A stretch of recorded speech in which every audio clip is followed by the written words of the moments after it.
The Lumix S5 IIX might just be the perfect hybrid camera for a lot of people, and you might be wondering how you can get the most from it. So in this video, I'm going to show you how you can set it up perfectly for both photo and video so that you can quickly and easily flick between two different shooting modes, because it can be quite overwhelming when you are switching to a new camera, especially if you are switching ecosystems entirely to a new brand. So we'll go through everything, including different custom modes and menus, assigning things to different buttons within the camera, picture profiles, and everything you need to know to make it as simple as possible to be able to shoot both photo and video without a second thought. The video features are one of the main reasons to buy the S5 IIX, so we'll start with the video setup first, but I will just say before we go any further, this is how I set up the S5 IIX for me. That's not to say it's right or wrong, because there is no right or wrong, and what works for me might not work for you, but hopefully you will pick up a few tips that you can put into your own setup to make things easier for you. So the very first thing you're going to want to do is stick the dial on the top of the camera into movie mode. And from there later on, once we've got all of our settings correct, we can then save that to a custom mode, but we'll come on to that later.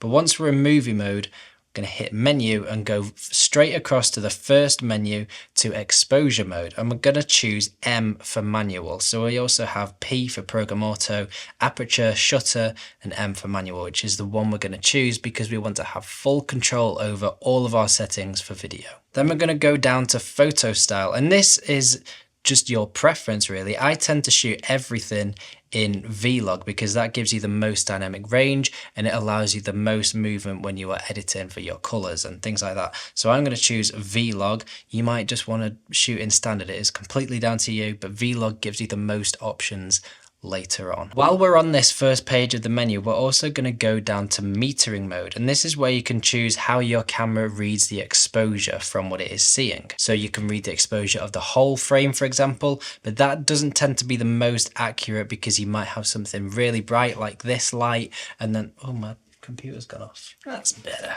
I tend to use the spot metering mode because it allows you to be much more focused on where you are reading the exposure from and use things like a grey card to be able to perfectly balance your exposure correctly and get the most dynamic range from the camera instead of actually decreasing it, because if you are increasing your exposure, you are actually reducing the dynamic range of your camera. Sam Holland has a really in-depth video all about this and getting the correct exposure. So if you are interested in that, I will link it down below so you can go and check it out later. Just make sure you watch the end of this video first. The Lumix S5 II does have a dual base ISO of 640 and 4000 at the higher end. And that is really useful if you are shooting in low light situations, for example, because if you were shooting at 640 and you need more light or more sensitivity on your sensor, you can bump up your ISO and you know you're still going to have very clean image. That is really useful, and that setting there is a dual native ISO setting, and we're just going to leave it on auto. So when we flick it to 4000,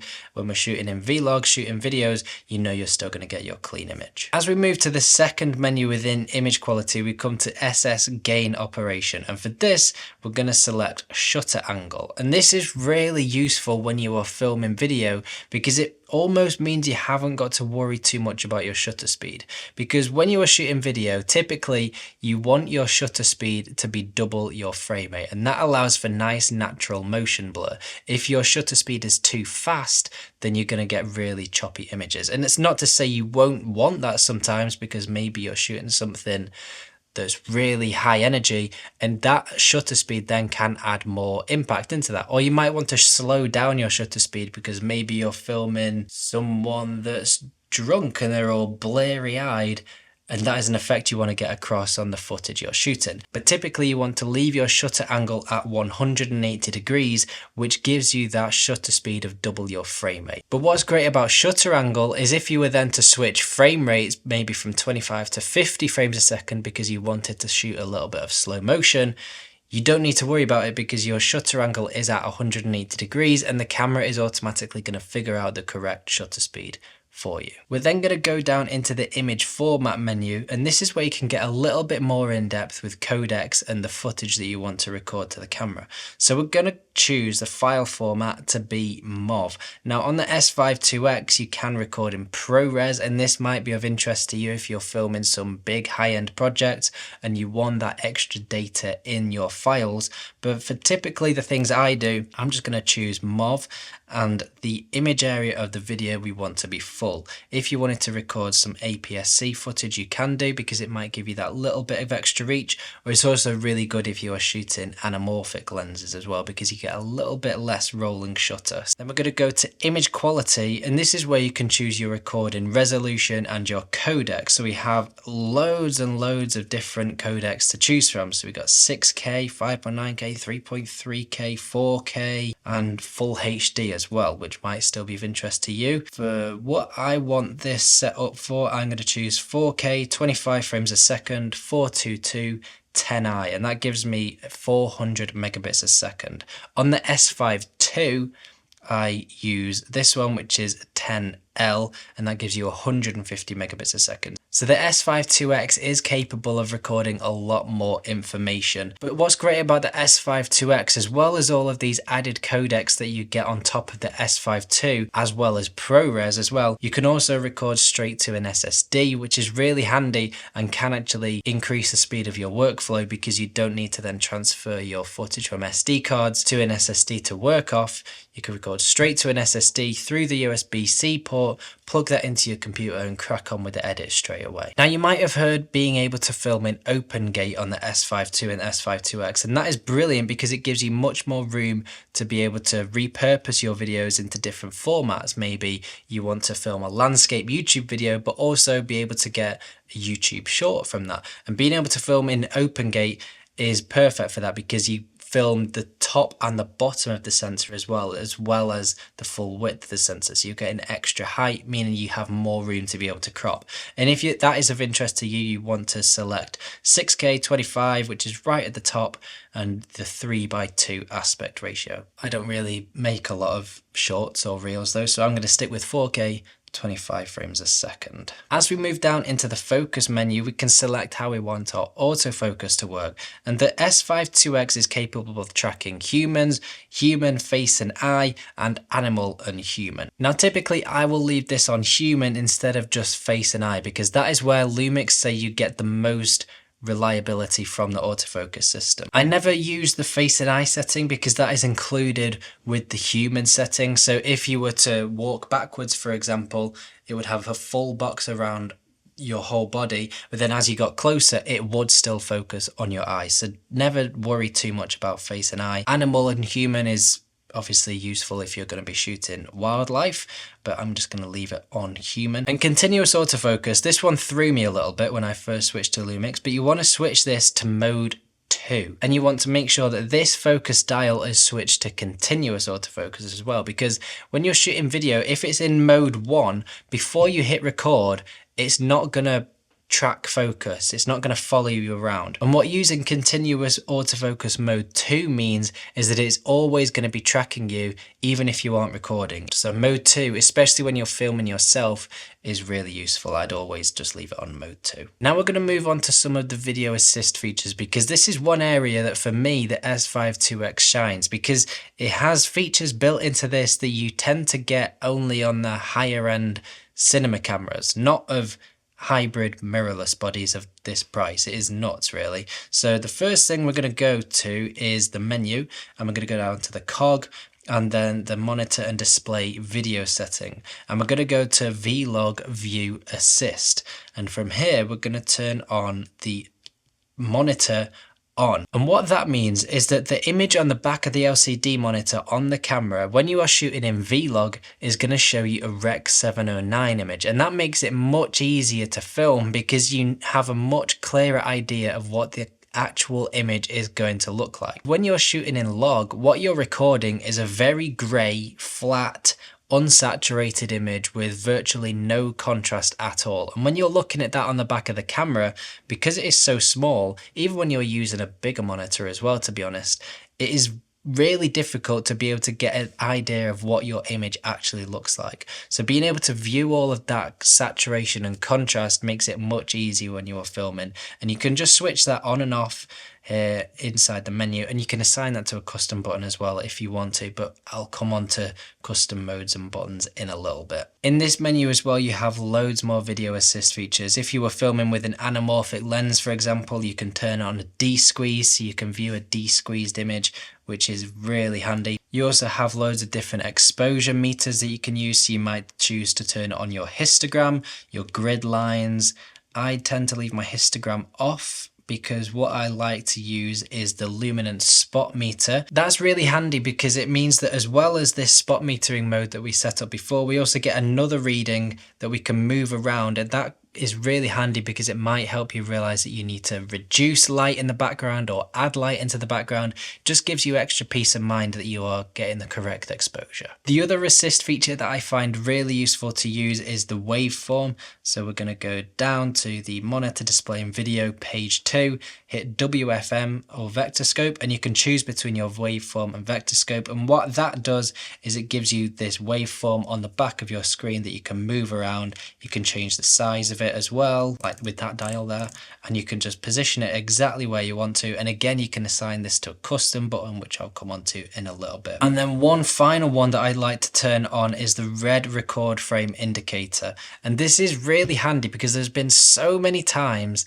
that I've thought I've hit record, but I have then gone to stop recording and I've realized that I hadn't recorded anything. So by having this on, it just gives you extra peace of mind, and it makes it even easier to see that you are recording because there's no tally lights on the S5 IIX. All it gives you is a tiny little red record dot in the corner of the screen. So by turning on the red record frame indicator, the whole edges of the frame will light up red, showing that you're recording. It just makes it a little bit easier to see that you're recording. Again, it's just extra peace of mind. We're then going to go back into the menu and down to the spanner icon and across to the card file, and we're going to go to double card slot function, and from here you can choose your different recording modes because the S5 IIX and the S5 II has a dual card slot. So by going in here you can choose how you want it to record to those card slots. So you can relay record so it fills up one card and then switches over to the other when the first one is full.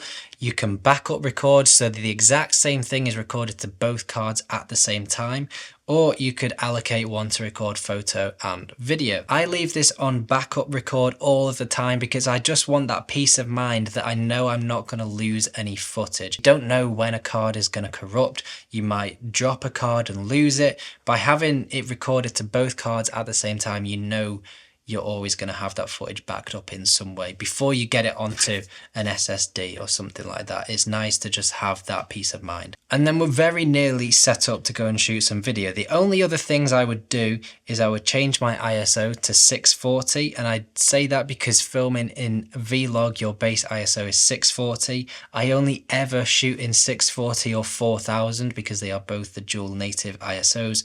So I'd just leave it at the lowest, which is 640. My aperture I would always leave around about 4 because I know I'm going to be changing that every time I come to shoot. White balance I will typically leave set up on my custom mode at about 5500 kelvins, which is otherwise known as daylight. And then obviously I know I'm going to need to change that each and every time I come to shoot, but I can quickly and easily set up with a white card and get the correct white balance. And then we're ready to save all of this to a custom mode. So we're going to go into the settings icon, down to the cog, and click save to custom mode, and you can see I've already saved this in this mode, and I'm just going to click on there. You can edit the title, so I've changed this to 25 frames a second, hit yes, and now every time that I flick the dial into C1, which is custom mode 1, we've gone into 25 frames a second, and all of my settings are exactly how I want them to be. There's 3 different custom modes on the dial on the top, so you can maybe go back in and change one to 50 frames a second, save that to custom mode 2, and then you can quickly and easily switch between 25 and 50 frames a second. You can do exactly the same for photos. It is a little bit quicker and easy to set up for photography because there's not quite as much that you need to be doing. But for most of the images that I shoot, I tend to shoot in aperture priority. So for that reason, I'm going to set the dial to aperture priority. And then we're going to again go back into the menu, metering mode. I will just leave it on the full area because I'm not too worried about when I'm shooting photos because I'm going to be shooting in RAW. So we're going to change the picture quality to RAW, and then I know when I come to edit them inside Lightroom that I'm going to have enough information to be able to push and pull that image around to be able to create the look that I want. We're just going to leave the photo style in standard because it doesn't matter too much when you're shooting in RAW because it's just going to capture all of the information anyway. We don't want to give it a particular look. My aperture, I'm just going to leave somewhere around about 3 or 4 where I know I can just quickly adapt it as I need to because that is the only thing I'm going to be in control of in aperture priority mode. My ISO, I'm just going to leave in auto. Now with my ISO, I'm going to go into here and go down to ISO sensitivity, and I'm going to set a limit for it. So the lowest you can shoot is 100. I'm going to set an upper limit of 6,400, and then that means that the camera is going to do all of these different calculations and stuff to be able to get the correct exposure within the range that you set. And I'm going to do exactly the same for shutter speed. So I'm going to set a minimum shutter speed of 1/25 of a second. So that means that the camera will never shoot below that, and it also never means that it will shoot at higher than 6,400 ISO. And I know that I can get good handheld images at that while still having plenty of light because you're still going to get a fairly clean image shooting photos at 6,400. So I know that by shooting in aperture priority with those settings, I'm going to get a good result. And then that is it for photo mode. And then I'm going to go and save that to custom mode 3. Hit set. Yes. Yes. And then every time I flick the camera into C3 on the top dial, I know I'm going to have those settings for shooting in aperture priority, which is what I'm using mostly when I'm shooting photos. So we've made our own custom presets on the dial on the top, and I mentioned it was also really easy to create your own custom menus, and you can do that by going down to the little human icon here, and you can create your own pages with all of the different features that you want to have quick access to, and you can add them really easily just by flicking through and choosing the ones you want and creating your own menu. But as well, this Q menu here, you can also change all of these. So you have 12 easily accessible features that you can change to whatever you want to. And you can change these by going into the menu, go into the cog, and then down to the Q menu settings, which is in this other little cog menu, and you can choose your photo and video Q menu. And it means that you can have 2 different Q menus for both photo and video with all of the features that you need to have quick access to when you are out and about. So that is how you create your own custom menus and Q menus really easily.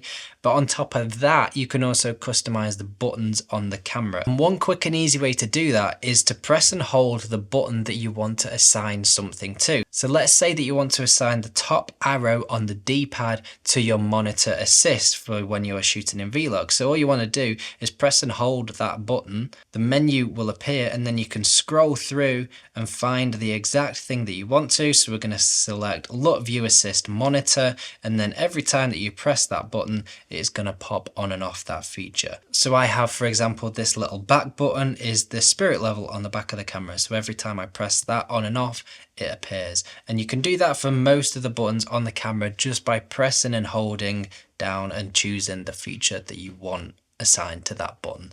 So that is it. That is how easy it is to set up your S5 II, S5 IIX for photo and video at the same time.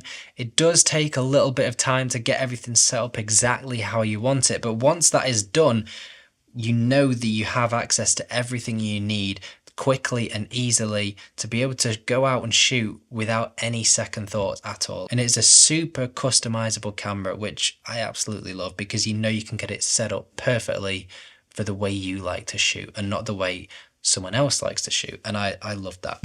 So yeah, hopefully this gives you a few ideas on how to set up your new camera if you've just picked up the S5 II or the S5 IIX. Let me know your thoughts in the comments down below, and don't forget to hit subscribe. If you want to know more about the S5 II, I recommend you watch this video next, and I will see you there.